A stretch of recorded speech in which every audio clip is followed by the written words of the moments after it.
নাম রাখা জায়েজ না। মোস্তফার গোলাম হওয়া যাবে না, গোলাম হতে হবে আল্লাহর। ধরে কোন ঠিক কিনা? খাদেমে রাসূল বলা যাবে, রাসূলের খাদেম এটা বলা যাবে, রাসূলের খাদেম। কিন্তু গোলাম এটার ব্যাপক অর্থ আছে। আমরা সাধারণত দাস দাসীকে গোলাম বলি। ফাদখুলি ফি ইবাদি ওয়াদখুলি জান্নাতি। আমরা গোলামি করব কার? বিনিময়ে আল্লাহ কি দিবে? জান্নাত দিয়ে দিবে। আজকের এই মাহফিলের সম্মানিত বিশেষ অতিথিবৃন্দ সকলকেই অন্তরের অন্তঃস্থল থেকে আমি শুভেচ্ছা জ্ঞাপন করছি। এই মাহফিলের ভলেন্টিয়ার ছেলেরাই, তোমাদের কাম কি? যারা দাঁড়িয়ে থাকবে বসতে বলবা। যতক্ষণ জায়গা আছে ততক্ষণ দাঁড়ানোর কোনো সুযোগ, বসার জায়গা থাকলে কেউ দাঁড়া থাকে? আমি ছোটবেলায় একদিন স্কুলে যাইতে দেরি করছিলাম, আমার এখনো মনে আছে। দেরি করছিলাম বলে আমার প্রাইমারির শিক্ষক আমাকে দাঁড় করে রাখছিল। দেখি সবাই বসে আছে, আমাকে খাড়া করে থুছে। আমার যে কি শরম লাগলো যে সবাই যখন বসে আছে আমি তখন দাঁড়ায় আছি। আমার শরম দেখে স্যার এক সময় বলল বস। যেই বসবার কইছে আমি 1 সেকেন্ড আর দেরি করিনি, কারণ বসার মধ্যে শরম নাই, দাঁড়ানোর মধ্যেই শরম। জোরে কোন ঠিক কিনা? তো অযথা দাঁড়িয়ে থাকবেন, কার জায়গা আছে তো বসেন। আজকের এই মাহফিলে এই সন্ধ্যার সময় সবচাইতে দামি সময়।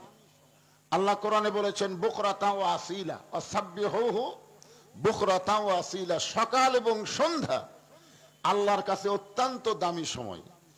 আর সেই দামি সময়ে আজকের এই জান্নাতের বাগানে তাফসীরুল কোরআন মাহফিলে আমার সামনে আল্লাহ যেনাদেরকে কবুল করেছেন, আমি আমার অন্তরের অন্তঃস্থল থেকে আপনাদের সবাইকে শুভেচ্ছা জ্ঞাপন করছি। সম্মানিত মা বোনেরা, পর্দার অন্তরে বসে বসে যারা আলোচনা শুনতেছেন তাদেরকে শ্রদ্ধা জ্ঞাপন করে এই মুহূর্তে জানতে চাচ্ছি আপনারা সকলে কেমন আছেন? আলহামদুলিল্লাহ রাব্বিল আলামিন। আমার একটা সমস্যা, এ প্রায় 1-8 সপ্তাহ হলো ওয়াদের শুরুর 15 মিনিট আমার গলা খালি কুটকুট করে। কয় মিনিট? 15 মিনিট পরে যখন গলাটা গরম হয়ে যায় তখন আর এই সমস্যা থাকে না। এটা দেখতেছি কিছুদিন হলো, মনে হয় শীত আসতেছে, যার কারণে এই অবস্থা। আল্লাহ আমাদের সবাইকে শারীরিক সুস্থতা দান করে মানসিক প্রশান্তি লাভের জন্য আজকের এই জান্নাতের বাগানে কবুল করলেন। আমরা খুশি না বেজার? তাহলে জবান খুলে সমস্বরে সকলে বলবো রব্বানা লাকাল হামদ হামদান কাসীরান তাইয়িবান মুবারাকান ফিহি। ওয়াজ শুরুর আগে আমি আপনাদের একটা কথা বলি, সেটা হলো এই, আমি ওনাদেরকে সময় দিয়েছি মাগরিব টু এশা। তার মানে এশার সময় এশা না, এশা আজকে 1 ঘন্টা পরে হবে। সমস্যা আছে? আমি যখন উঠছি তখন থেকে এক টানা 2 ঘন্টা ওয়াজ হবে। মনে করবেন না যে হুজুর ফাঁকি দিয়ে চলে যাবে, তা না। কারণ আপনাদের এলাকায় আমি মাগরিবের আরো অনেক মাহফিল করছি, আপনাদের মনে আছে? হ্যাঁ। তো এরকম এখানে যে মসজিদ আছে, এখানে এই বাজারে যে মসজিদ আছে, এই মসজিদের আজান মুয়াজ্জিন সাহেবকে বলবো আজকে একটু খালি মুখে দিবেন। কোরআনের মাহফিলের কারণে আজকের আজানটা একটু খালি মুখে দেওয়া লাগবে, মাইকে দেওয়া যাবে না। আপনারা কি এই যে মসজিদের মাহফিল করতেছেন, এই মসজিদের মুয়াজ্জিন কি আপনাদের কন্ট্রোলে আছে? কথা কয় না। আমি আপনাদের ধনুটি এক মাহফিলে ওয়াজ করতেছিলাম, একেবারে 6:45 এশার আজান দিছে, ঝাড়িয়া মারছে, কয় আমার চাকরি বাঁচান লাগবে। তখন কমিটির মধ্যে 2-1টা আওয়ামী লীগ ছিল, যার কারণে মুয়াজ্জিন আল্লাহর ভয় ছাড়া আওয়ামী লীগের ভয়ে আজান দিছে। তোর এখন ঠিক কি না? কিন্তু এখন তো আর কমিটির মধ্যে কোনো আওয়ামী লীগের খাওয়া নাই, থাকলে ডাবিয়া থাক। জোরে কোন কথা ঠিক কিনা? মাথা খাড়া করে কথা বলবে, এই বাংলার জমিনে এমন কোন আওয়ামী লীগের অস্তিত্ব থাকবে না। জোরে কোন কথা ঠিক কিনা? হ্যাঁ, তো এখন কেন আওয়ামী লীগ আছে নাকি? আজকে এই যে দায়িত্বের কথা বলতেছি, এই যে মরিচতলা পুরাতন জামে মসজিদ, এখান থেকে কত দূর? তো ওই মসজিদে আজকে এশার আজান কি হবে? মুখে হবে, মাইকে হবে না। কারণ এখানে মাইকে আজান দিলে অনেকেই মনে করবে নামাজের সময় হয়ে গেছে। এশার নামাজ আল্লাহ রাসূল দেরি পড়ায় পছন্দ করতেন। এশার নামাজ আল্লাহ রাসূল দেরিতে পড়াটাই পছন্দ করতেন। কিন্তু আমাদের কষ্ট হবে বলে রাসূল দেরির কথা বলেননি, কিন্তু পছন্দ করতেন দেরিতেই নামাজ পড়া। তো যাই হোক, আজকে যদি 7টার জায়গায় 8টা হয়, সমস্যা আছে? হ্যাঁ, এটা আগে আপনাদের বললাম। পবিত্র কালামুল্লাহ শরীফ থেকে আমি আপনাদের সামনে দুটো আয়াতের উপরে আলোচনা করব। আমরা দরুদ ও সালাম পেশ করছি মানবতার মহান শিক্ষক, যিনি আমাদের শাফাআতের কান্ডার। আছেন আমার মুক্তার, আছেন আমার ব্যারিস্টার, সেই বিচারের হাইকোর্টেতে তিনি আমায় করবেন পার। আমি পাপী রাসূল জাবিন্দার। আমার মোনাজাতের মধ্যে আপনারা শুনছেন যে সমস্ত নবীরা হাসরের ময়দানে ইয়া নফসি করবে, আমার কি হবে, আমার কি হবে। উম্মতের কথা সব নবীরাই ভুলে যাবে। আল্লাহ যখন বিচার শুরু করবেন, নবীরা তখন কোন উম্মতের কথা খেয়াল করবে না, যে আমি নবীরই কি হয়, এই চিন্তায় যখন ব্যস্ত থাকবে। কেবলমাত্র আমাদের নবী, ভাগ্য গুণে শুধু আমাদের নবী নিজকে নিয়ে ব্যস্ত না হয়ে উম্মতের জন্য পাগল হয়ে যাবে। ধরে খান সুবহানাল্লাহ। আল্লাহ যখন হাকিম হয়ে আমাদেরকে আসামি করে বিচার শুরু করবেন, ওই সময় আমাদের নবী উকিল হয়ে, ব্যারিস্টার হয়ে আমাদের পক্ষে আল্লাহর কাছে ওকালতি করবেন। ওকালতি করে আমাদেরকে সুপারিশ করে জান্নাতে পৌঁছায় দিবেন। এমন একজন নবীর উম্মত হওয়াতে আপনারা খুশি না বেজার? তাহলে জবান করে আর একবার বলি আলহামদুলিল্লাহ। মাহফিল কমিটিকে বলবো এখানে একটা কোরআন শরীফ দিতে, এটাই নিয়ম, ঠিক কিনা বলেন? হ্যাঁ, কোরআনের মাহফিলে একটা কোরআন শরীফ না থাকলে কেমন হয়? ফাযকুরুনি আযকুরকুম ওয়াশকুরুলি ওয়ালা তাকফুরুন। আল্লাহ বলতেছেন যে আমার জিকির করে, আমি আল্লাহ তার জিকির করি। সুবহানাল্লাহ বলবেন না? আমরা যদি বলি আল্লাহ, আল্লাহ তখন বলে বান্দা।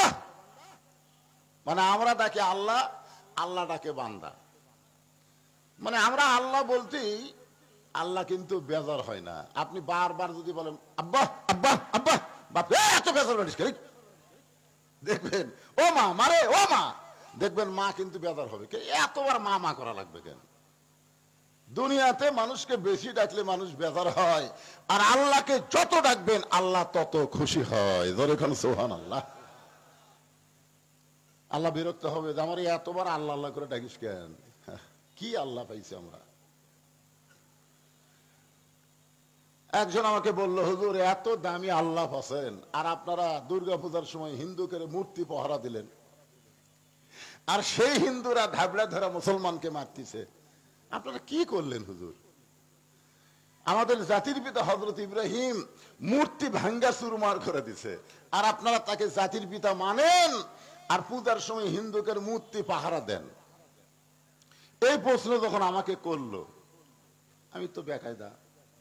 আবার এমন একটা অবস্থা হলো, একে ধাবলা ধরে মারলো এই হিন্দুরাই, ঠিক কিনা বলেন? আমি বললাম ভাই, আসলে আমরা মূর্তি পাহারা দেইনি। আমরা মূর্তি যদি পাহারা দিতাম, মূর্তিকে যদি ভালোই বাসতাম, তাহলে 5ই আগস্টের পরের দিন বাংলাদেশে এতগুলো মূর্তি আমরা ভাঙতাম না। ধরেখান কথা ঠিক কিনা? আসলে কি আমরা মূর্তি পাহারা দেওয়া কেন, এটা বোঝা লাগবে। তো বোঝা লাগবে না? হ্যাঁ, বোঝার। 12,000 টাকার বিনিময়ে মা তার একটা সন্তানকে বিক্রি করেছে চিটাগাঙে, চট্টগ্রামে। অভাবের কারণে 12,000 টাকা দিয়ে মা তার সন্তানকে বিক্রি করছে। আর সেই দেশের 400 কোটি টাকা দিয়ে একটা মেয়ে মানুষ তার বাপের মূর্তি বানাচ্ছে। 5ই আগস্টের পরে একটা মূর্তি আর বাংলাদেশে নাই আছে। তাহলে আমরা কি বোঝা গেলাম? মুসলমান যদি কোন মুসলমানের মূর্তি বানায়, সেই মূর্তি আমরা রাখবো না, ভাঙ্গা চুরমার করে দিব। যেরকম কথা ঠিক কি না? আর হিন্দুরা যখন কোন মূর্তি বানায়, সেই মূর্তি আমরা ভাঙবো না। ভাঙবো? বরং প্রয়োজন হলে আমরা পাহারা দেব। হুজুর কেন পাহারা দিলেন?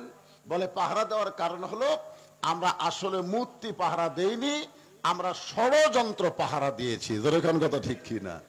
কারণ আমাদের বাংলাদেশ এমন একটা জায়গায় যার তিন দিকে হলো ভারত। তিন দিকে কে? ভারত। তিন দিকে ভারত বেষ্টিত আমাদের বাংলাদেশ। আর আপনারা বলেন তো ভারত কোন জাত? বুঝেন তো বেশিরভাগই ভারত কোন জাত? আল্লাহর জাত না ভগবানের জাত? কথা কওয়া লাগবে, ভগবান না আল্লাহ?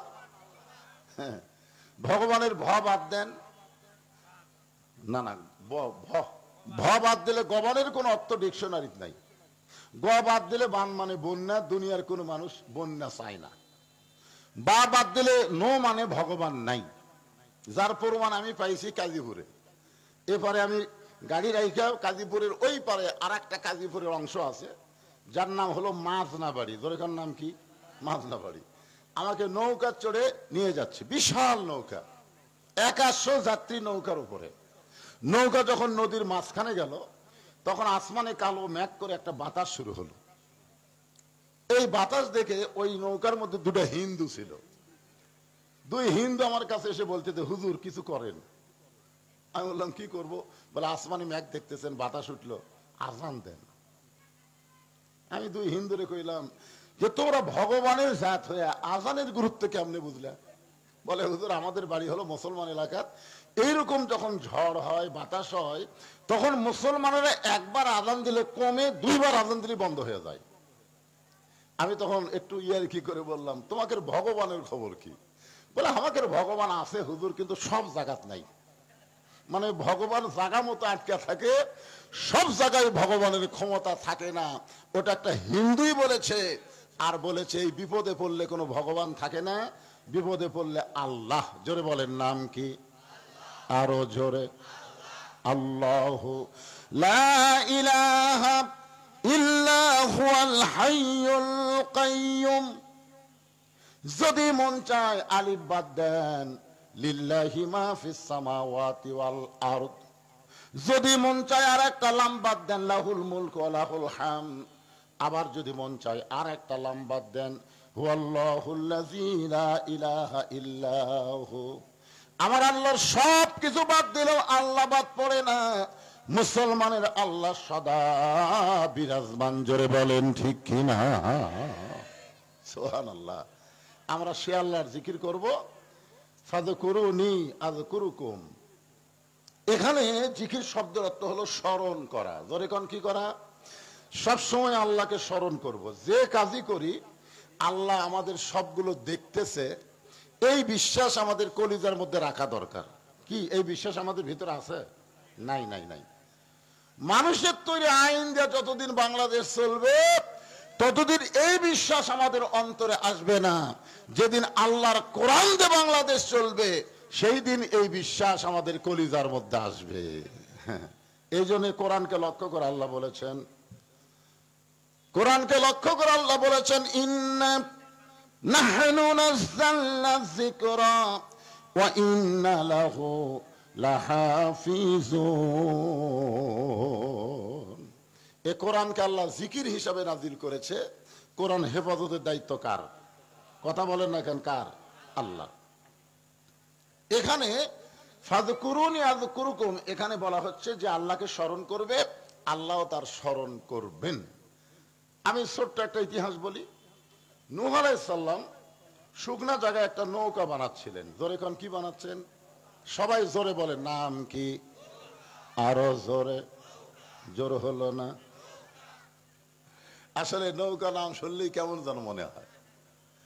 আরে সর্বপ্রথম দুনিয়াতে আল্লাহর পক্ষ থেকে একজন নবী মিস্ত্রি হয়ে তৈরি করছে, সে যানবাহনের নাম কিন্তু নৌকা। আপনার কি মনে করতেছেন নৌকা আজকালকার যানবাহন? সর্বপ্রথম এই নৌকা তৈরি করেছেন আল্লাহর হুকুমে। যিনি তৈরি করেছেন তিনি আবার আল্লাহর নবী। এই নৌকা যখন তৈরি হচ্ছে এমন সময় এক বুড়ি মানুষ লাঠিতে ভর দিয়ে সে বলে, বাবা নূহ, এই শুকনা জায়গায় নৌকা বানানোর কারণ কি? নূহ নবী বললেন, বুড়িমা, বন্যা নামক একটা গজব আসবে, এই গজব থেকে বাঁচার জন্য নৌকা তৈরি হচ্ছে। বিশাল একটা বন্যা হবে, গোটা পৃথিবী ডুবে যাবে, এই নৌকার ভিতরে যারা থাকবে আল্লাহ তাদেরকে শুধু জীবিত রাখবে। বুড়ি বলতেছে, বাবা নুহু, এই সামান্য নৌকার মধ্যে সবাই যদি উঠবার চায় তাহলে কি জায়গা হবে? নুহু বলতেছেন, বুড়িমা, এই নৌকার শর্ত হলো, এই নৌকার আবার শর্ত আছে। নৌকার শর্ত কি? আল্লাহর বান্দা বান্দি যারা নৌকার ভিতরে জায়গা পাবে তারা, ইমানদার বান্দা বান্দি যারা নৌকার মধ্যে জায়গা পাবে তারা। বেঈমানদের জায়গা নৌকা হবে না, বেঈমানদের জায়গা এই নৌকায় হবে না। সঙ্গে সঙ্গে বুড়ি বললেন, বাবা নুহু, আমিও নৌকায় চড়তে চাই। নুহু বললেন, বুড়িমা, তাহলে আল্লাহর জিকির করেন, লা ইলাহা ইল্লাল্লাহু নূহু নবিয়ুল্লাহ। যখন যে নবীর সময় কলেমা কিন্তু ঠিকই আছে, আদম আলাইহিস সালাম লা ইলাহা ইল্লাল্লাহ, আদম ও সফিউল্লাহ। নূহ আলাইহিস সালাম লা ইলাহা ইল্লাল্লাহ, নূহু নবিয়ুল্লাহ। লা ইলাহা ইল্লাল্লাহ, ইব্রাহিম খলিলুল্লাহ। লা ইলাহা ইল্লাল্লাহ, ঈসা রুহুল্লাহ। লা ইলাহা ইল্লাল্লাহ, মুহাম্মাদুর রাসূলুল্লাহ। তার মানে লা ইলাহা ইল্লাল্লাহ এটা আমাকে নবীর সময় না, ওটা আদম আলাইহিস সালাম থেকে শুরু হয়েছে। জোরে কোন ঠিক কিনা? সঙ্গে সঙ্গে নূহ বললেন, বুড়িমা, আপনার আর কোনো টেনশন নাই। বন্যা নামক গজম যখন শুরু হবে আমি নূহ তখন আপনার হাতটা ধরে নৌকায় উঠাইয়া নিব। বন্যা গজব যখন শুরু হবে তার আগেই আপনার হাত ধরে আমি আপনাকে নৌকায় উঠাইয়া নিব। বুড়ি বললেন, আলহামদুলিল্লাহ আশকুরুলি ওয়ালা তাকফুরুন। বুড়ি কি বললেন? আলহামদুলিল্লাহ। নূহ নবী চুম করছে, কে রে?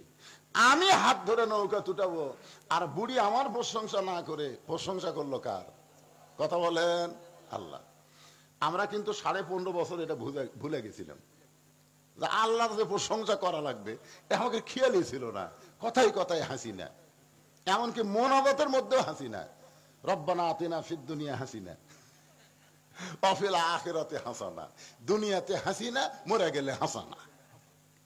আপনারা বলেন তো, যে দুনিয়াতে হাসিনা হাসিনা বলবে, আখিরাতে সে হাসানা পাবে? কথা বলেন রে ভাই। দুনিয়াতেও হাসানা, আখিরাতেও হাসানা। আপনারা দুনিয়ার সৌন্দর্য চাবেন কি দিয়া? হাসিনা দিয়া না আল্লাহর কোরআন দিয়া? জোরে বলেন, কি দিয়া? হাসিনার কোনো আইন চলবে না, হাসিনার কোনো সংবিধান চলবে না। আইন চলবে আল্লাহর, সংবিধান হলো আল্লাহর কোরআন। ঠিক কিনা বল? ঠিক বলেন না কেন আপনারা? ঠিক না বলা পর্যন্ত ঠিক হবার পারবেন না।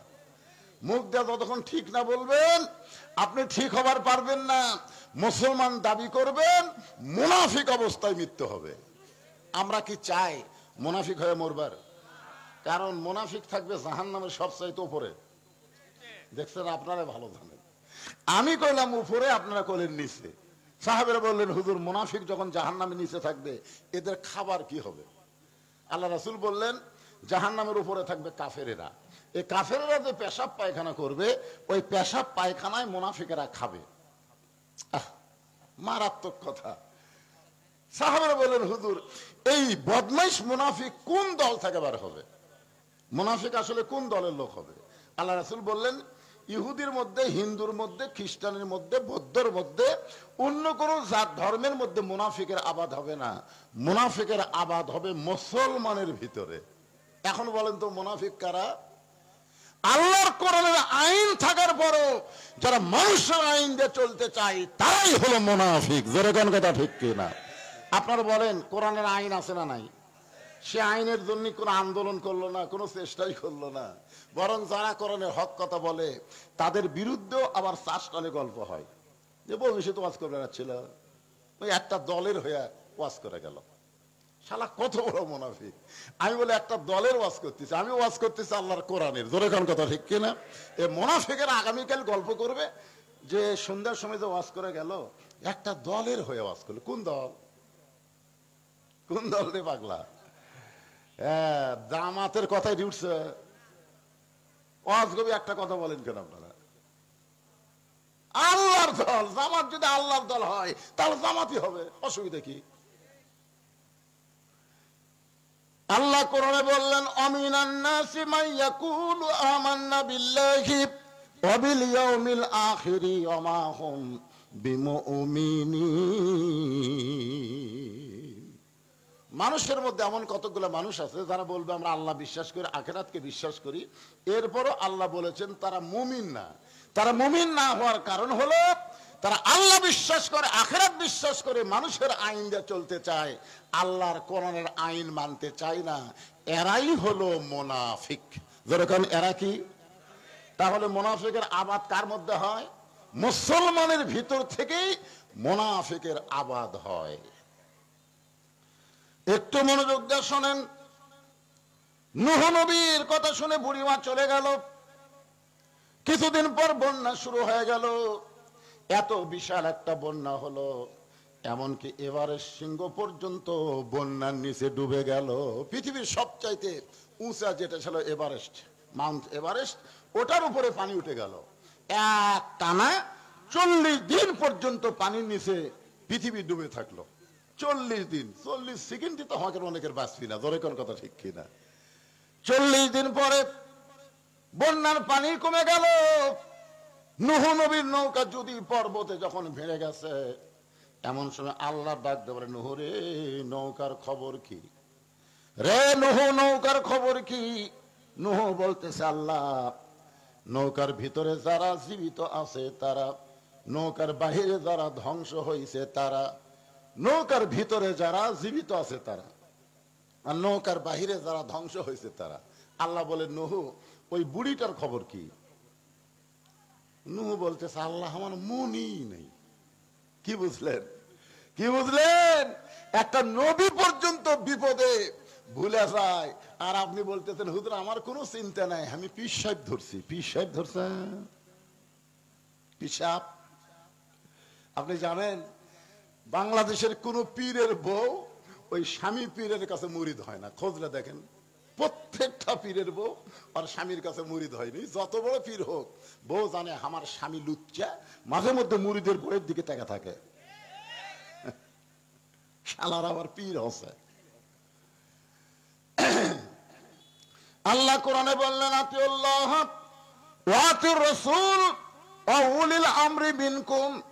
যদি পীরকে ইত্তেবা করা যেত তাহলে আল্লাহ বলতেন, ওয়া আতিউ উলিল আমরি মিনকুম, আল্লাহর আনুগত্য করো, নবীর অনুসরণ করো, তোমাদের পীর বাবাদেরও অনুসরণ করো। কিন্তু আল্লাহ তাআলা ওয়া আতিউ না বলে ওয়া উলিল আমরি মিনকুম দিয়ে বুঝাইছেন, পীর যতক্ষণ নবীর তরিকার মধ্যে থাকবে ততক্ষণ তোমরা পীরকে মানবা। পীর যদি নবীর তরিকা বাদ দিয়ে নিজে একটা তরিকা তৈরি করে, তাহলে বোঝা যাবে ওইটা হলো ভণ্ড। নবীর তরিকা বাদ দেয়া ওই আবার তরিকা বার করছে মোজাদ্দি দিয়া, নকশাবন্দিয়া, কাদরিয়া, চিশতিয়া। এই এত তরিকা বানানোর জন্য তোমাকে দুনিয়াতে পাঠানো হয়, তরিকা একটাই, সেটা হলো নবীর তরিকা। যখন কথা ঠিক কথা বলেন, নবীর তরিকা ছাড়া কোন তরিকা? অলিল আমরি মিনকুম, আমিরকে মানা লাগবে। কতক্ষণ? ইমামকে মানেন কতক্ষণ? ইমাম যদি আসরের 4 রাকাত নামাজে 3 রাকাতে বসে, আমরা জানি 2 রাকাতে বসা লাগবে, 4 রাকাতত বসা লাগবে, কিন্তু ইমাম সাহেব 3 রাকাতত বসে গেছে। ইমাম যখন বসে গেছে, আপনি তখন বলতেছেন, না আমাকে হুজুর দাওরা পাস, টাইটেল পাস, এতদিন 4 রাকাত পড়িছে, আজকে 3 রাকাত বসিছে, 1 রাকাত কম করছে, অসুবিধা কি? আমরা বসে থাকি, নামাজ হবে? নামাজ হবে? কারণ কেন হবে না? কারণ আমরা ইমামের মাধ্যমে নবীর তরিকা অনুসরণ করি। ইমাম তুমি যদি 4 রাকাতে বসো, 2 রাকাতে বসো, আমাদের কোনো লোকমা নাই। 3 রাকাতে বসলি লোকমা খাবা। তোর কারণ কি খাবা? আল্লাহু আকবার। ইমাম স্বৈরাচারী হয়ে ভাবতেছে 42 সাল পর্যন্ত বসে থাকবো, দেখি আমার তো লেখে। আই রে স্বৈরাচারী ইমাম ভাই। ইমাম মানে নেতা। ইমাম মানে কি? ইমাম বসাই আছে, তুই উঠতেছে না, লোকমা গ্রহণ করতেছে না। এখন বলেন, মসজিদের মুসল্লি সবগুলা কি নেতার পক্ষে হবে, না যিনি লোকমা দিয়েছেন তার পক্ষে হবে? কার পক্ষে হবে? কারণ লোকমা যিনি দিয়েছেন উনি নবীর তরিকা মোতাবেক লোকমা দিয়েছেন, যিনি ইমামতি করতেছেন ইনি নবীর তরিকা মোতাবেক করতেছেন না। জোরে কোন কথা ঠিক কি না? তাহলে আমরা পীরকে মানবো কতক্ষণ? ইমামকে মানবো কতক্ষণ? আমিরকে মানবো কতক্ষণ? আমির যতক্ষণ আল্লাহর হুকুম নবীর তরিকার উপরে আছে। জোরে কোন কথা ঠিক কি না? তরিকা একটাই, জোরে বলেন কয় তরিকা? এক তরিকা। আল্লাহ বলেন নূহ, ওই বুড়িটার খবর কি? নূহ বলতেছে আল্লাহ আমার মনি নাই। আল্লাহ বলতেছে তুমি বুড়ির হাত ধরে নৌকা তুলবার ছেলে, এখন বুড়িটার অবস্থা কি? নূহ বলতেছে আল্লাহ বুড়ি আবার কি হই, মরে গেছে। মরে গেছে, কারণ সব যখন মরে গেছে বুড়ি আর আছে? আল্লাহ বলতেছে নূহ আজগবি কোনো কথা বলা যাবে না, আজগবি কোনো কথা বলা যাবে না, তদন্ত করে দেখো তো বুড়ির খবর কি, তদন্ত করে দেখো। আমাদের বাংলাদেশে 15.5 বছর আজগবি কথা শুরু হয়েছিল, আজগবি। এই দাড়িওয়ালা টুপিওয়ালা রাজাকার, দাড়িওয়ালা টুপিওয়ালা জঙ্গি, দাড়িওয়ালা টুপিওয়ালা আজগবি কথা। আজগবি কথার উপরে বাংলাদেশের 116 জন আলেমকে লিস্ট করছে আজগবি, তার মধ্যে আমি হলাম 18 নম্বর আজগবি। আমার বিরুদ্ধে 27 পৃষ্ঠার একটা ভাউচার দিছে যে আমি জীবনে করি, আমি রাজাকারের গোষ্ঠী, আমি জিএমবি জঙ্গির সাথে আমার সম্পৃক্ত আছে, বহু কিছু লিখে দিয়েছে, নাম তো 18। আজগবি তদন্ত, আজগবি কারবার। আল্লাহ বলেন নূহ আজগবি কোনো কথা বলা যাবে না, কথা বলতে গেলে তদন্ত করে কথা বলা লাগবে। নূহ নবী তদন্ত করতে গিয়ে দেখে বুড়ি তো দূরের কথা, বুড়ির জীর্ণ শীর্ণ বাড়ি পর্যন্ত কিছুই হয়নি। আরে বুড়ি তো দূরের কথা রে, বাড়ি কিছু হয়নি, তাহলে সব যে 40 দিন ডুবে থাকলো। সঙ্গে সঙ্গে নূহ ডাক দিলেন বুড়ি মা। বুড়ি টোপলা নিয়ে হাজির, টোপলা টাপলি। নূহ বলে বুড়ি মা টোপলা খেন। বলে তুমি না কইছিলা বাবা বন্যা গজব যখন শুরু হবে তখন আমার হাত ধরে নৌকায় উঠবা, সেদিন থেকে আজ পর্যন্ত আমি সাইজ হইয়া বসে আছি। সাইজ আমাদেরকেও কিন্তু আল্লাহর পক্ষ থেকে বলা হয়েছে আল্লাযী খালাকাল মাউতা ওয়াল হায়াতা লিয়াবলুয়াকুম আইয়ুকুম আহসানু আমালা। যে কোনো সময় তোমাদের মৃত্যু হবে, মৃত্যুর হায়াত সৃষ্টি করছেন কে? জোরে বলেন।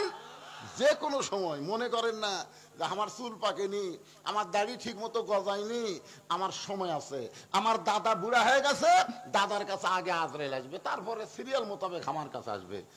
এই চিন্তা করতেছেন নাকি? চিন্তা করতেছেন? তাহলে আপনারা বলেন যে কোনো সময় যদি মৃত্যু আমাদের কাছে আসে, আপনার কি সাইজ হয়ে আছেন? সাইজ বুড়ি কিন্তু সাইজ। বুড়ি কি আসেন, আসা মাত্রই বুড়ি কি বলবে, দেখি তো আমার ব্যাগ কুটি থুছি, আমার শাড়ি কুটি আছে, আমার বোরকা কুটি আছে, এগুলো খোঁজার টাইম আছে? বুড়ি আগে থেকে বলতেছে আমি সাইজ হয়ে বসে আছি। কিন্তু যেদিন ডাক পড়িবে কবর মাঝে যাইতে, জোগাড় কিছু করছো বন্ধু তার মাঝে বিছাইতে। কিন্তু যেদিন, কিন্তু যেদিন, যেদিন মানে কবে? কথা কয় না রে বারে, কবে রে? নির্দিষ্ট টাইম আছে? তাহলে মশান মারতেছেন কেন? মশান কি? মশান 4 তলা বাড়ি বানায় রড বার করে থোছে, 4 তলা বাড়ি বানায় রড বার করে থোছে। কি রে ভাই খবর কি? কয় 4 তলা করছি ভাই, আর 1 তলা করবার চাই। 2 কান্দে 2 ফেরেশতা কয় শয়তান তুই যখন ঘাড় কাট করে উপর দিকে তাকাস, তোর ঈমান কি বলে? উপর দিকে যতই তাকা উপরে থাকতে পারবি না, নিচতলায় থাকা লাগবে। জোরে কোন কথা ঠিক কি না? নিচতলা মানে 1 তলা না, নিচতলা মানে কি? কি মশান? হায় হায়, চাল চলন দেখে মনে হচ্ছে না যে ই মরবি। মসজিদে আজান দিছে, ঘাড় কাত করে চলে যাচ্ছে, ঘাড় কাত করে চলে যায়, নামাজ পড়ে না, মুসলমান দাবি করে। এরকম আছে না নাই? জোরে কোন আছে না নাই? তুমি আজান শোনার পরে আল্লাহর নামাজ না পড়ে ঘাড় কাত করে কোথায় যাচ্ছ? বলে তাড়াতাড়ি যাই ভাই, বাজারে না গেলে বাজার হবে না। আল্লাহ রাসূল বলেছেন বাইনাল আবদুল কুফরি তরকুস সালাত, বান্দার কাফেরের মধ্যে পৃথক করার জিনিসটার নামই হলো নামাজ। যে নামাজ পড়বে সে আল্লাহর বান্দা হবে, যে নামাজ পড়বে না সে হলো কাফের। এখন যদি আমি আপনাদের বলি বেনামাজি, আপনাদেরকে বলতে হবে কাফের। যদি না বলেন নবীর সাথে আপনার দ্বিমত পোষণ করলেন। আল্লাহর নবী বলেছেন যে নামাজ পড়বে না সে হলো কাফের, এই হিসাবে বেনামাজি হলো কাফের। মসজিদের উন্নয়ন করবে মাহফিল যদি হয়, তাহলে নামাজের উপরে কিছু কথা কে তিনদেরকে তোর কি হলো রে, ব্যারাম ধরছে, ব্যারাম ধরছে, ওই কয় মিনিট বসে থাকে ব্যারাম ধরছে। এই শালারা সব কল সিজার করা, সিজার করা, খোঁজলে দেখেন সিজার করা বাচ্চারা কোনো সময় স্থির থাকবে না, অস্থির। কারণ জন্মের আগেই এদেরকে জন্ম হচ্ছে, বুঝছেন না? আরো 2 দিন পরে এরা নর্মালে হতো, কিন্তু ওর মায়ের অধৈর্য থাকার কারণে পেট কাটে বের করছে।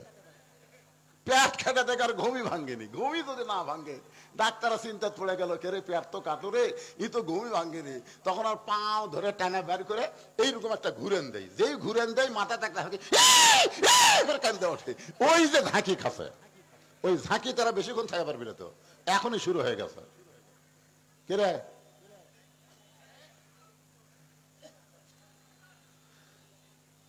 আমরা ভবিষ্যতে এমন মা চাই যে মায়েরা যেন সিজার না করে, নরমালের যেন বাচ্চা হয়ে ইসলামী আন্দোলনের কর্মী হতে পারে। জোরগান কথা ঠিক কিনা?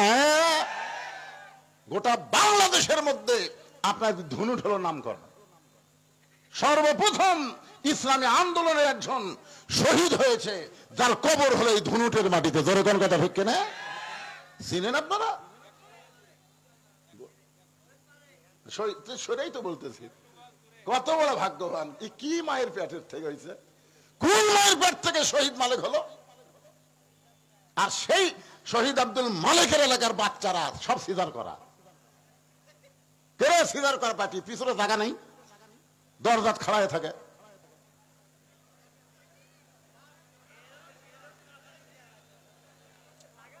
এই মাহফিলে এই ভলেন্টিয়াররা দুর্বল, খালি গলাতে একটা করে ফিতেলে গুল্লি হবি নাকি?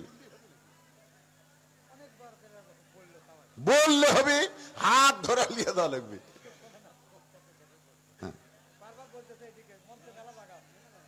এই সাইডে অনেক জায়গা আছে, ওই সাইডে বসেন কেন? এই সাইডে বসেন তো, এই কোনার দিকে বসেন। আর যারা বসে আছেন আপনারা একটু জমে বসেন তো ভাই। আমি কিন্তু ওদের শুরুতেই বলছি, মাগরিবের মাহফিলের সমস্যা হলো, আমি সই ভাইয়ের ওটি করছি, বড় বেলা মাহফিল করিনি। মন আজাদ করে আমি তার বাড়ি যাচ্ছি, তখন থেকে ভুটভুটিলে আসছি, স্যার খেয়ে ঘুরি যাচ্ছি, ওয়াজ শুনবেন, ওয়াজ আছে। এই মাগরিবের মাহফিলের সমস্যা হলো, ওয়াজ শেষ হওয়া পর্যন্ত লোক খালি আসতেই থাকবে। দরকার কথা ঠিক কিনা? এই জন্য আপনাকে আগেই বলছি ভাই, একটু সোনার চানেরা জমে জমে বসেন ভাই যান। কেবল ওয়াজের 8 ঘন্টা হতে, তাতেই যদি এই অবস্থা হয়, আরো 1.5 ঘন্টা বাকি আছে, ইয়ার কি করতেছেন? জায়গা ঢুকবি কোন দিক দিয়ে? ওটা জায়গা আছে দেখেন তো, আর আসবি কোন দিকে, যাবি কোন দিক দিয়ে? এই মাহফিল ভলেন্টিয়ার বাবারা, তোমরা একটু ওই পিছন দিকে বসার ব্যবস্থা করে দাও। এই চাপা তো ঠিকই চাপিছে, বুঝলেন না? হ্যাঁ, এইদিকে চাপে কি করবে? এইদিকে দেখেন তো কোনো ফাঁক আছে, সুই ঢুকানোর ফাঁক নাই, দেখেন না কেন? ফাঁক নাই তো। হ্যাঁ, ওই সাইডে আছে। সবাই একটু 1 মিনিটের মধ্যে জিকির করে, যার সামনে জায়গা আছে আল্লাহর রাস্তায় একটু জমে আসবেন। 1 মিনিটের মধ্যে সব সামনে আসবেন। লা ইলাহা ইল্লাল্লাহ, লা ইলাহা ইল্লাল্লাহ, লা ইলাহা ইল্লাল্লাহ, লা ইলাহা ইল্লাল্লাহ, লা ইলাহা ইল্লাল্লাহ, লা ইলাহা ইল্লাল্লাহ, লা ইলাহা, লা ইলাহা ইল্লাল্লাহ মুহাম্মাদুর রাসূলুল্লাহ। সকলে বলি সাল্লাল্লাহু আলাইহি ওয়াসাল্লাম। নূহ বলেন, বুড়িমা, বন্যা নামক গজব হইয়া গোটা পৃথিবী ধ্বংস হয়ে গেছে, অথচ আপনার জীর্ণ শূন্য বাড়ি পর্যন্ত কিছু হয়নি, আপনারও কিছুই হলো না। ও বুড়িমা, আপনি এমন কি আমল করেন যে আমল করার কারণে আপনার বাড়িও ঠিক আছে, আপনিও ঠিক আছেন? বুড়ি তখন মুস্কি মুস্কি হাসে আর বলে, বাবা নূহ, তুমি যখন আমাকে হাত ধরে নৌকায় উঠাবার চাইছিলে, তখন আমি প্রশংসা করছিলাম কার? কারণ আমি বুড়ি ঈমান গ্রহণ করার পরই আমার বিশ্বাস হয়ে গেছে ঈমান গ্রহণ করার সঙ্গে সঙ্গে আমার বিশ্বাস হয়ে গেছে দুনিয়ার সবাই সবাইকে ভুলতে পারে, কিন্তু আমার আল্লাহ কোনোদিন ভুলবে না।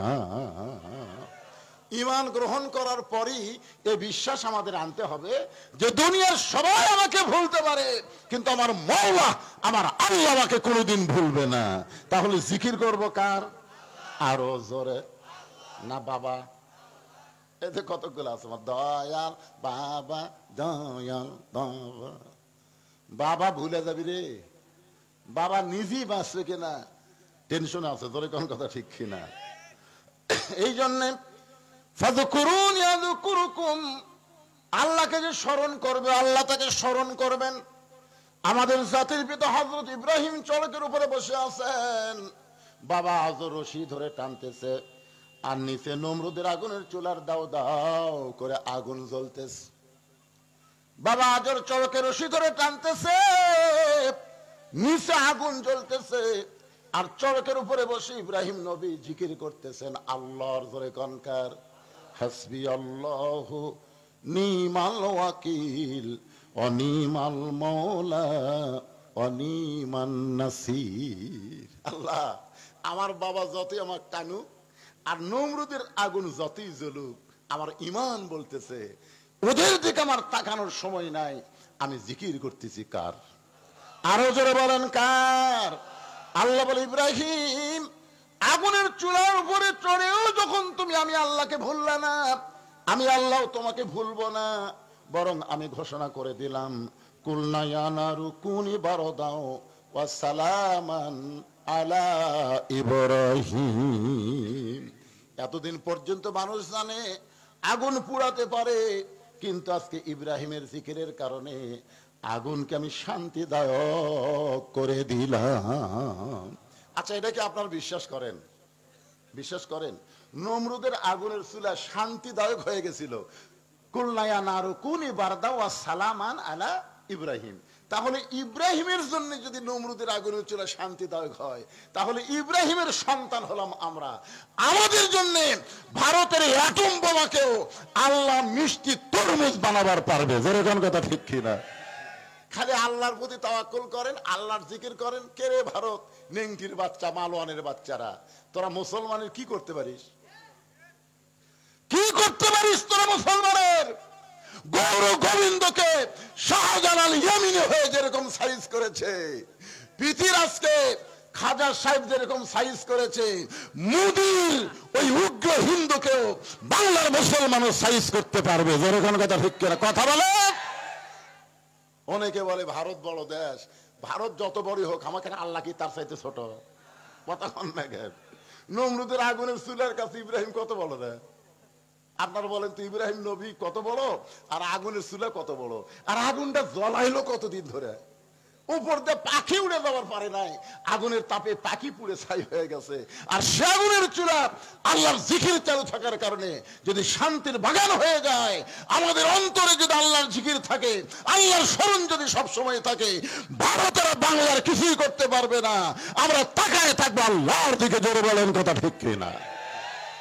ফাযকুরুনি আযকুরকুম, যে আল্লাহর স্মরণ করে আল্লাহ তার স্মরণ করেন। এরকম আলোচনা করতে গেলে সারা রাত চলে যাবে। আমি এই জিকিরকে সংক্ষেপ করে নিয়ে আসলাম।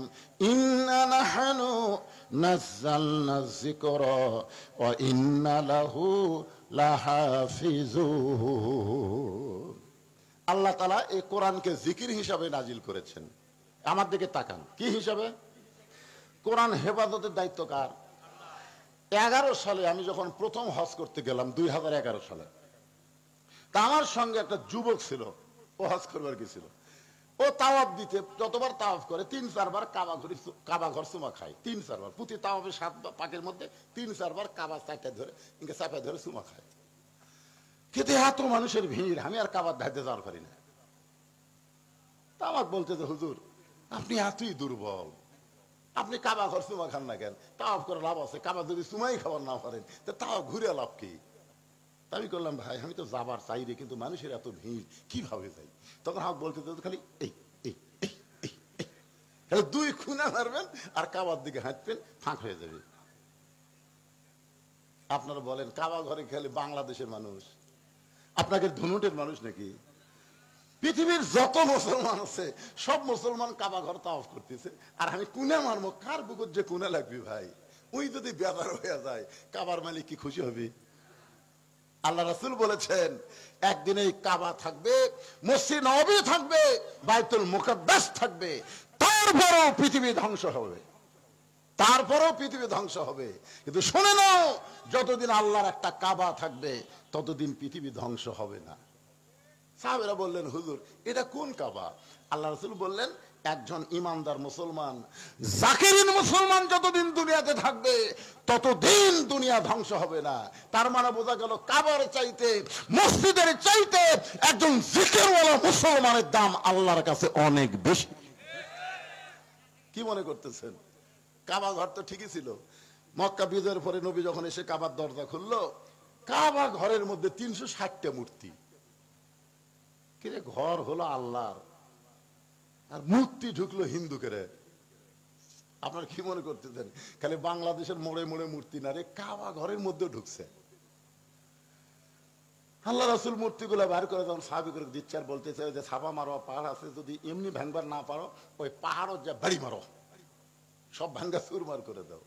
ওমর ফারুক বলতেছে হুজুর আমার কথা হলো এই আল্লাহর ঘরের মধ্যে কাফেররা মূর্তি ঢুকালো কেমনে? মানে ওমর ফারুক তো বুঝতেছেন ডাইরেক্ট মাল, ধরে কোন কি মাল? ডাইরেক্ট মাল, অ্যাঙ্গেল ট্যাঙ্গেল বলতেন। তিয়া রাসূলুল্লাহ এই ঘর কার? রাসূল বললেন আল্লাহর। আল্লাহ তাআলা নাজিল করেছেন ফালিয়াবুদু রাব্বা হাযাল বাইত, এই ঘরের মালিকের যারা গোলামি করবে, আছে না নাই? সূরা ফিলের মধ্যে আছে না নাই? পড়েন তাহলে আমার সঙ্গে, ফালিয়াবুদু রাব্বা হাযাল বাইত আল্লাযী আত'আমাহুম মিন জু'ইন ওয়া আমানাহুম মিন খাউফ। কি বুঝলেন? এই ঘরের মালিকের যারা গোলামি করবে, ইবাদত করবে, যারা নামাজ পড়বে, আল্লাহ তাদেরকে দুইটা পুরস্কার সাথে সাথে দিবে। 1 নম্বর পুরস্কার হলো তার রিজিকের কোনো পেরেশানি থাকবে না, আর 2 নম্বর পুরস্কার হলো যাবতীয় ভয় ভীতি থেকে আল্লাহ তাকে পুরোপুরি নিরাপত্তা দিয়ে দিবে। তাহলে বাংলাদেশের অভাব দূর করবার গেলে ডক্টর ইউনূসের মতন সরকার বসালেও তো কাম হচ্ছে না। আমরা মনে করলাম হাসিনা সব মায়েরা বিদেশে পাচার করছে, এখন ইউনূস আসার পরে মনে হয় কিছু একটা হবি, কিন্তু বাজারাত গেলে দেখা যাচ্ছে যা আসলো তাই। 2-1টা হতাশালিক বলতেছে আগেই ভালো আছিল। আমাদের কাহালুতে 3টে আওয়ামী লীগ বাড়াচ্ছে, একটা হলো গুজব লীগ, এখন কি লীগ, কিছুদিন পর পর এইবারে ইউনূস থাকে পারবি না, এইবারে আমি কেন শালা তোর কাছে ইউনূসের দাম নেই, হাসিনা এক দেখো। এক সাংবাদিক হাসিনা বলছে যে এই বিপদে আপনি কোন দোয়া পড়তেছেন? হাসিনা বলতেছে পড়বার গেলে খালি ওর নাম মনে আসে। আল্লাহর এমন একজনক বসাতে ভাই, হাসিনা পড়তে তো দোয়া ইউনূস পড়বার পারতেছে না, ধরে কোন কথা ঠিক কিনা? অথচ বিপদে পড়লে কোন দোয়া, এ কথা কন না, কোন দোয়া? আয় হায়। একজন আমাকে বলতেছে হুজুর হাসিনা কেমন আছে আপনি জানেন? আমাকে বলতেছে এ আবার কি হলো, ওইদিকে চিল্লা চিল্লি কানাই, সাইডে বসো, ওই কোনার দিকে যাও, কোনাই মন্ডল হও যাও। আমাকে বলতে যে হুজুর হাসিনার মতি গতি কেমন বুঝতেছেন? এক এক সময় এক একটা সাইড হয়ে বাংলাদেশ ষড়যন্ত্র করতেছে, কোন সময় কি হয়ে আসে, কখনো রেকশালে আসে, কখনো আনসার হয়ে আসে, কখনো হাইকোর্টের মধ্যে আসে, কখন কি এবার আবার ইসকন হয়ে যাচ্ছে, কি আর ভাব কি? তখন আমি বললাম বাবা দুপুর বেলায় একটা অস্ট্রেলিয়ান গাভী হারাছে। কোন বেলায়? দুপুর বেলায় অস্ট্রেলিয়ান গাভী হারাছে। এখন এই গাভী খুঁজবার কাছে রোদের মধ্যে ভাই খুঁজে পাচ্ছে না, যে দেখে একটা ছেলে খাড়ায় আছে। তখন ওই গাভীওয়ালা ওই ছেলেকে বলতেছে ভাই আমার এদিকে গাভী দাও দেখছে। ওই ছেলে হলো আর বেটা, বেটাকে বলতেছে কে ভাই আমার গাভী কোন দিকে গেছে? বেটা কয় কে রে, আমার বাপ আমার ভাই কলো। এইটা কি হলো? তো চলে গেছে মায়ের কাছে, রাখ মা আব্বা পাগলা হয়ে গেছে, আমার তাই ভাই কছে। ইতিমধ্যে বাপ এসে বলতেছে কি হয়েছে গো? তুমি নাকি তোমার ছেলেকে ভাই কইছো? কঠিন রোদের মধ্যে গরু হেলালে কিছু মনে থাকে মা, কিছু মনে থাকে মা? একটা গরু হারানোর পরে বেটাক ভাই কয়, বক মা কয়, আর অন্যায় ভাবে 15.5 বছর যে ক্ষমতার চেয়ারে বসে আছিল, সেই ক্ষমতা হারালে কত বড় পাগলি আছে চিন্তা করা দরকার। কথা ঠিক না? ওই কখন যে কাক কি কবি ভাই, মোদির বহু নাই, তুই আরামে উঠি থাক। কথা ঠিক কিনা? আমাকে দেশলে কোনো জ্ঞান দান করিস না, কারণ 900 বছর আগে লক্ষণ সের পল আছে আর হাসিনা পল আছে। পলানোর পরে বাংলার ক্ষমতায় তাকে জনগণ আর কোনোদিনও দেখবে না। কথা ঠিক কিনা? বসে আছো দাদার বাড়ির, আল্লাহর ওলি বলেছে গাছের গোড়াতে এমন ঝাঁকুনি বাড়বে দিল্লির মামু বাড়ি গিয়ে পড়বা। কথা ঠিক কিনা? আপনার বলেন তো এ পর্যন্ত আল্লামা সাইদি হুজুরের প্রত্যেকটি কথায় 100 ভাগ ফলে গেছে। কথা ঠিক কিনা? আজকে শুধু সাইদি হুজুর আছে, 100 বছর বাংলার মানুষ ইমাম আজম হানিফার মতন তাকে মূল্যায়ন করবে। কথা ঠিক কিনা? 15 বছর জেলখানায় বন্দি থেকে 13 বছর জেলখানায় বন্দি রেখে হাসপাতালে হত্যা করা হয়েছে। আবু হানিফাকেও জেলখানায় বন্দি রেখে 20 পানে হত্যা করা হয়েছে। কথা ঠিক কিনা? আল্লাহর বান্দার একটু মনোযোগ দিবেন। ফাযকুরুনি আযকুরকুম ওয়াশকুরুনি ওয়ালা তাকফুরুন। এখান থেকে আপনাদেরকে নিয়ে আইছি এই কোরআন, ইন্না নাহনু নাযালনা যিকরা, এই জিকিরেরই কিন্তু কথা হচ্ছে, ওয়া ইন্না লাহু লাহাফিজুন। তা আমি বললাম ভাইজান, আপনি যে প্রত্যেক তাওয়াফে 4-5 বার করে কাবা চুমা খাচ্ছেন, এতে আপনার ভাব কি? ভাব বুঝতেছেন না হুজুর? আল্লাহর কাবার চুমা খাওয়া মানে বেগুনা মাসুম হওয়া। আমি ওই লোকটাকে বললাম, আপনি যদি 1 কোটি বারও কাবা ঘর চুমা খান, আপনার যতটুকু সওয়াব হবে তার চাইতে বেশি সওয়াব হবে একবার যদি আল্লাহর কোরআন চুমা খান। তো আরো অনেকগুলো হাজি আসলো, তারা বলতে যে হুজুর এটা একটা কথা হলো, আপনি 1 কোটি বার কাবা ঘর চুমা খেয়ে যে সওয়াব হবি তার সাথে বেশি সওয়াব আল্লাহর কোরআন চুমা খেলে হবি, এই দলিল দেন। আমি তখন বললাম, শোনো, কাবা আল্লাহর ঘর, কোরআন আল্লাহর বাণী। কাবা কার ঘর? কথা কয় না। কাবা কার ঘর? আল্লাহর ঘর। কোরআন কার বাণী? এই দুটার মধ্যে তফাৎ আছে বাদান, এই দুটা না আছে। দুটার মধ্যে তফাৎ হলো কি, যে কাবা হেফাজতের দায়িত্ব আল্লাহ নেয়নি, কারণ কাবা আল্লাহর ঘর, এটা আল্লাহ বলেছে, কিন্তু কাবা হেফাজতের দায়িত্ব আল্লাহ নেয়নি। কাবা হেফাজতের দায়িত্ব দিয়েছে আল্লাহ ওয়ালাদেরকে। ধরে কোন ঠিক কিনা? আর কোরআন আল্লাহর বাণী, এটা কাউকে আল্লাহ হেফাজতের দায়িত্ব দেয়নি, নিজেই কোরআন হেফাজতের দায়িত্ব নিয়েছে। আপনার বলেন তো এর মধ্যে তফাৎ কি? খালি বড় কাবা আল্লাহর ঘর, আল্লাহ যদি হেফাজতের দায়িত্ব নিত, আপনার বলেন তো কোনো কাফের মূর্তিটা ঢুকবার পারত? খালি জিবরাইল বলবি তুই কাবার দরজার কাছে খাড়া হ। আবু জেহেল যখন মূর্তি নিয়ে ঢুকবি, বাম হাতে একটা চড় মারবো। যে আবু জেহেল মূর্তি নিয়ে ঢুকতেছে, জিবরাইল মারছে চড়, ওই মূর্তি ফেলে দে দৌড়। আবু সুফিয়ান এক মূর্তি নিয়ে আছে, কে রে ভাই তুই দৌড়ালি কেন? হায় হায় আন্দারা চড় মারতিছে রে, কে মারতিছে দেখা যাচ্ছে না। আয় ভাই দেখ আমার গাল লাল হয়ে গেছে। আপনি বলেন এই চড় খাওয়ার কথা শুনে আর কেউ ঢুকবি? আল্লাহ কি পারে না যে কাবা ঘরের দরজাটা একটা ফেরেশতা মোতায়েন করতে? খালি ঢুকবি আর পিটন হবে, কিন্তু না। আল্লাহ রাসূল বললেন, ওমর কি বলবার চাও? ওমর ফারুক বলতে, সি সি, মদিনা থেকে যে কাবার দিকে আমরা মুখ করে নামাজ পড়লাম, মক্কা বিজয়ের আগে নামাজ কায়েম হয়েছে মদিনায়। ধরে কান সুবহানাল্লাহ। মক্কা বিজয়ের আগেই কিন্তু নামাজ কি হয়েছে? কায়েম হয়েছে কোথায়? মদিনায়। কারণ রাসূল হিজরত করার পরে দ্বিতীয় হিজরিতে নামাজ কায়েম হলো। নবী মদিনার যায় খালি নবীগিরি করে নাই, নবীকে আল্লাহ মদিনার রাষ্ট্রপতি বানাইছিল। ধরে কান সুবহানাল্লাহ। আর নবী যখন রাষ্ট্রপতি হলেন, তখন আল্লাহ তাআলা নবীকে জানাই দিলেন, আল্লাযীনা ইম্মাক্কান্নাহুম ফিল আরদ, মুসলমানের মধ্যে কাউকে যখন ক্ষমতা দেওয়া হবে, তার 1 নম্বর কাজ হচ্ছে আকামুস সালাত, 1 নম্বর কাজ হচ্ছে নামাজ কায়েম করা, 2 নম্বর কাজ হলো আতাউজ যাকাত, যাকাত ভিত্তিক অর্থনীতি চালু করা। ধরে কোন কথা ঠিক কিনা? আরো 2টা কাজ আছে বলতেছি। তো ব্যাপার হলো, তাহলে নামাজ কায়েম হয়েছে হিজরি কত সালে? দ্বিতীয় সালে। ধরে কোন কত সালে? মক্কা থেকে মদিনা যাওয়ার 2 বছর পরে নামাজ কায়েম হয়েছে, আর মক্কা বিজয় হয়েছে হিজরি 8ম সালে। তাহলে এই যে 6টা বছর হলে আমরা কাবা ঘরের দিকে নামাজ পড়তেছি, কাবা ঘরের মধ্যে কাফের মূর্তি, আমাকে নামাজ কি হসে হুজুর? উমর ফারুক বলতেছে। ধরে কোন কে? আল্লাহ রাসূল বলেন, উমর, কাবা আল্লাহর ঘর, কিন্তু আল্লাহ হেফাজতের দায়িত্ব নেয় নাই। আল্লাহওয়ালা মানুষ যখন কাবার পাশে থাকবে তখন কাবা হেফাজত হবে। আপনাকে পুরাতন মসজিদ, এই মসজিদ হেফাজতের দায়িত্ব আল্লাহ নেবে না, কিন্তু মসজিদ আল্লাহর ঘর, হেফাজতের দায়িত্ব আপনাদের কি নেওয়া লাগবে? জোরে কোন কথা ঠিক কিনা? অনেক মসজিদের মধ্যে ঢুকা দেখি টাইস করছে, সেই সুন্দর টাইস, কিন্তু এটা লোক দেয়া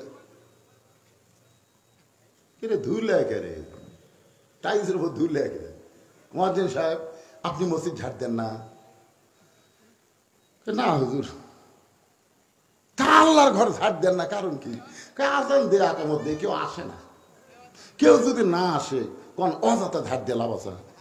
আপনি খালি তাকে দেখেন, আমার জায়গা, আমার জায়গায় তাকে দেখেন, গামছার 2 বাড়ি বাড়ি জায়গা পরিষ্কার করি, আল্লাহ আকবার নামাজ পড়ি, একজন আসে না, খামাকা ঝাড় দেবো কেন? তার মানে বোঝা গেল, মসজিদের আশেপাশে যদি মুসল্লি না থাকে মসজিদের উন্নয়ন হয় না। মসজিদের উন্নয়ন হলো মুসল্লি কালেকশন। ধরে কোন কথা ঠিক কিনা? একটু মনোযোগ দিয়ে শুনবেন। এই কোরআন আল্লাহ নিজেই হেফাজতের দায়িত্ব নিয়েছে।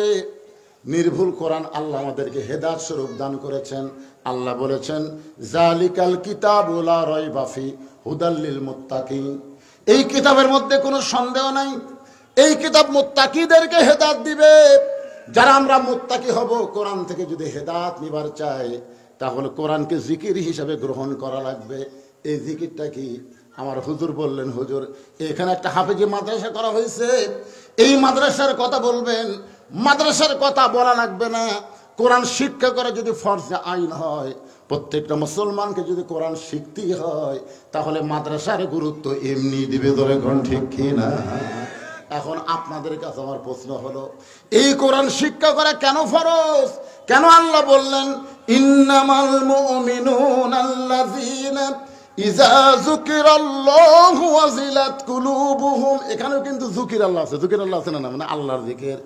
ইন্নামাল মুমিনুনা আল্লাযীনা ইযা যুকিরাল্লাহু ওয়াজিলাত কুলুবুহুম ওয়া ইযা তুলিয়াত আলাইহিম আয়াতুহু জাদাতুহুম ঈমানা ওয়া আলা রাব্বিহিম ইয়াতাওয়াক্কালুন।